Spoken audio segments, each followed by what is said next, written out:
Pinabayaan ko siya nun sa desisyon niya. Medyo hindi talaga kasi para sa akin yung lagi nasa simbahan eh. Minsan nga nakakatulog ako dun pag may misa. Pero yun nga, bahala na. Kung ayaw niya, hindi ko siya pipilitin. Ayoko rin naman maipit sa ganito. Pumunta ako nun sa bar. 18 naman na ako kaya sabi ko baka pwede naman na ako mag-enjoy. Masyado na kasi akong banal kaya baka pwede naman ako maging bad boy. Habang umu-order ako ng inumin sa bartender, biglang may bumunggo sa akin. Uy, hi. Sorry kung nabunggo kita. Hindi ko sadya. Lasing na to. Ay wala yun. Lasing ka na ata miss. Ha? Hindi ah. Enjoy lang. Lasing na nga. Ay miss, may mga kasama ka ba?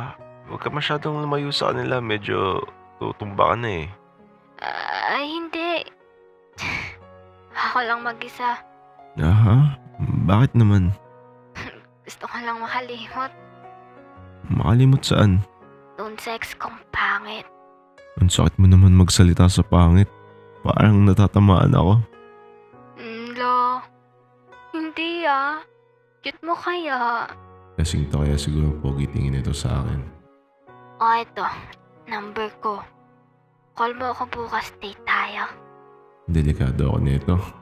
Baka lasing lang to at mapagtipan ako bigla. Pero bahala na si Batman. Kanya-kanya na to ng trip. Kinuha ko yung number niya at umalis din kagad ako sa bar. Hindi ko na siya netted, may kasama naman siya mga kaibigan niya. Nakalimutan niya lang ata na may kasama siya kasi lasing na. Pero kinabukasan nung tumawag ako sa kanya.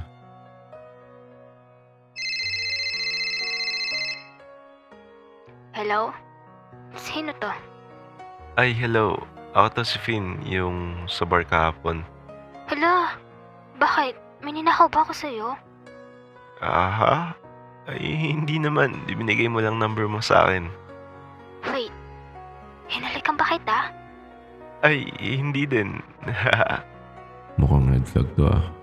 Pabayaan ko na nga to. Ay, ikaw ba yung cute na lalaki dun sa table? Ay, oo, ako yun. Never mind. Cute daw ako eh.